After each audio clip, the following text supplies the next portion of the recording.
अब सबसे बड़ा अभी हमला किया है, उसकी अभी खबरें आ रही है। साहब कहते हैं कि 479 ड्रोन्स खार्किव और क्या नाम है इनका, खार्किव और ओडिसी ओडिसी पे धागे हैं। और टारगेट पे था, जो मेरा आपको एस्टिमेट था, यूक्रेन का पावर इंफ्रास्ट्रक्चर, यूक्रेन की का एनर्जी इंफ्रास्ट्रक्चर, इस पे दागे हैं।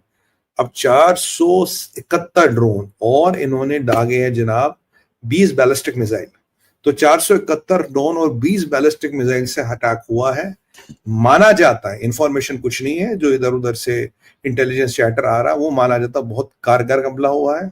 अगर ये इंफॉर्मेशन सच है तो यूक्रेन का जो एनर्जी ग्रिड है लगभग लगभग कोलैप्स हो गया है। और जबकि यूक्रेनियों के दावे बड़े लंबे, यूक्रेनी कहते कि जी हमने जो ड्रोन आए थे उसमें से हमने 400 इंटरसेप्ट कर लिए। I can bet you it is impossible to intercept this drones. और ड्रोन्स कौन थे?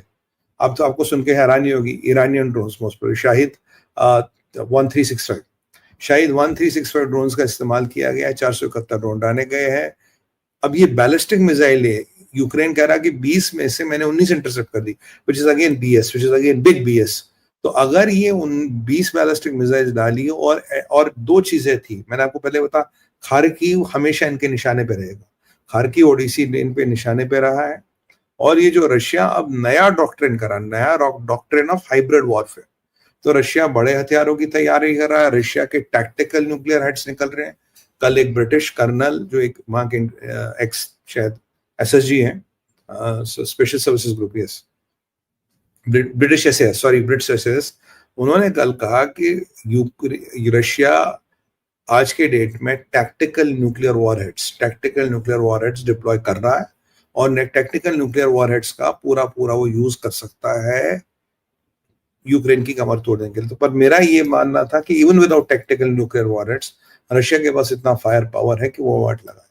अब देखिए, पिछले हमले में करीब 30-35 लोग यूक्रेन में मरे थे। अगर आज मैं ड्रोन अटैक्स की बात करूं, अगर आप केवल ड्रोन अटैक्स की बात करें, तो 12,000 लोग कम से कम 12,000 लोग कम से कम यूक्रेन में ड्रोन अटैक से मरे हैं। ये ऑफिशियल नंबर है, अनऑफिशियल नंबर बहुत ज्यादा, ऑफिशियल नंबर 12,000 है।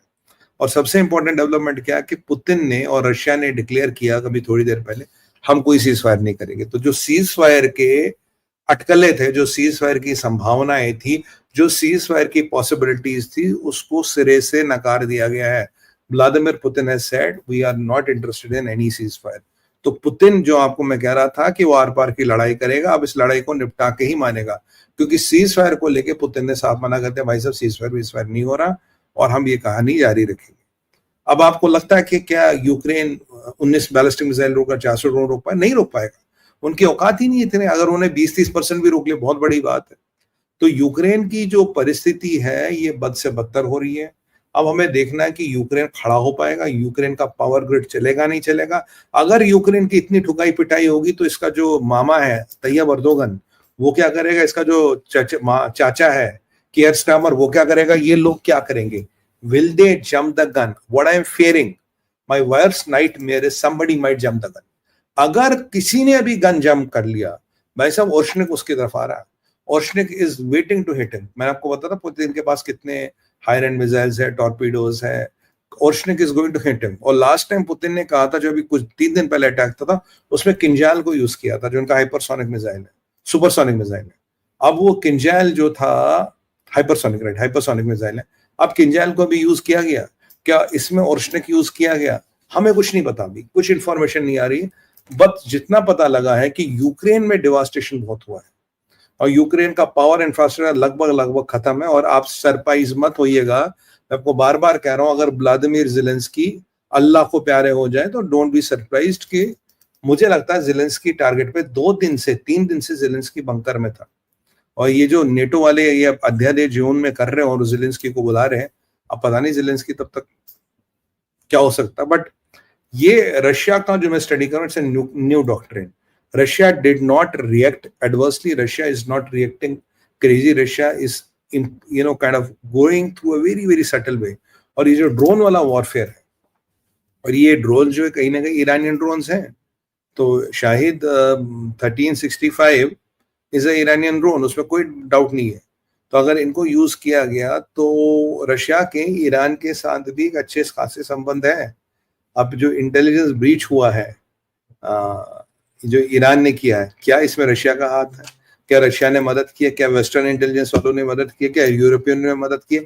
बहुत सवाल है सर। अगर आप जियो पॉलिटिक्स को आजकल देखेंगे, it is changing by the hour. I mean it is at times even tough for people like us who do it every day to have a knack of how the hell it is changing. It's changing so fast. तो यहाँ पे एक नया doctrine में देख रहा हूँ। अब ये सवाल है कि यूक्रेन कैसे रिस्पॉन्ड करेगा। यूक्रेन ने कल परसों 2-4 ड्रोन चलाए थे, पर वो सारे निरस्त हो गए, वो कोई पहुंच नहीं पाया, उनकी हवा पहले ही निकल गई थी। अब यूक्रेन के पास क्या विकल्प है? यूक्रेन को कोई बैलिस्टिक मिसाइल दे नहीं रहा। यूक्रेन के पास अमेरिका के मिसाइल्स को यूज कर नहीं सकता, यूके के मिसाइल्स को यूज कर नहीं सकता। अब ऐसी परिस्थिति में ज़ेलेंस्की क्या करेगा? ज़ेलेंस्की को सबसे बड़ा झटका, और बाय द वे हमारे परम मित्र ट्रंप को सबसे बड़ा झटका ये लगा है कि Russia has officially declared we are not interested in any ceasefire. तो ये एक रशियन यूक्रेनी कॉन्फ्लिक्ट को एक अलग लेवल पे ले जाता है, क्योंकि अब ये निर्णायक लड़ाई होगी। ये लड़ाई तब तक होगी जब तक एक मरेगा नहीं। मतलब वही वाली बात है, कहता है ऊंट दो लड़ते हैं और तब तक लड़ते हैं जब तक एक ऊंट मरता नहीं, वो वाली लड़ाई है। It is not going to end what we might have thought. यहाँ से मिडिल ईस्ट में ये जो प्रेशर पॉइंट बन रहा है, ये बड़ा इंपॉर्टेंट प्रेशर पॉइंट बन रहा है, क्योंकि अगर ये सब सच है तो यहाँ इसने न्यूक्लियर थ्रेशोल्ड मिडिल ईस्ट के लेवल पे तो कम कर दिया। और यहाँ कश्मीर में अगर आप देखें तो यहाँ पे मतलब आप देखिए ये मतलब कश्मीर में देखें तो ये नया फॉर्म ऑफ जहाद है। एक नया फॉर्म ऑफ जहाद, एक नई जहाद की प्रवृत्ति, एक नए जहाद के मैकेनिज्म को अनलीश किया जा रहा है। और चाइना और पाकिस्तान का जो जॉइंट वेंचर है, जो चीजों को कंट्रोल करता और एकदम सटीक करता, ये कहीं हमारे लिए चिंता का कारण जरूर है। मैं आपको बिल्कुल क्लियर बताऊं, एक चिंता का कारण है, क्योंकि इस टेररिस्ट ऑर्गेनाइजेशन के निशाने पे it's a organisation with a different aim. ये तहरीके तालिबान कश्मीर, इस organisation with a different aim. तो हमें इसको लेके बड़ा सतर्क रहना पड़ेगा, हमें इसको लेके बड़ा serious, we have to eliminate it before they set foothold. तो वाकई मुनीर अपना काम कर रहा है, जहाद के लिए लोगों को प्रेरित कर रहा है। चाइनीज इंटेलिजेंस, वो loop holes, Windows and all, ये मैंने आपको समझाया how the Chinese intelligence is playing the game. China कैसे पाकिस्तान की मदद कर रहा है इन्फिल्ट्रेशन करने के लिए, और चाइना और पाकिस्तान का ज्वाइंट वेंचर जो है बिल्कुल सामने आ गया है। इसमें कोई आप इफ्स एंड बट्स वाली बात नहीं है। बट देखते हैं, हमारी भी तैयारी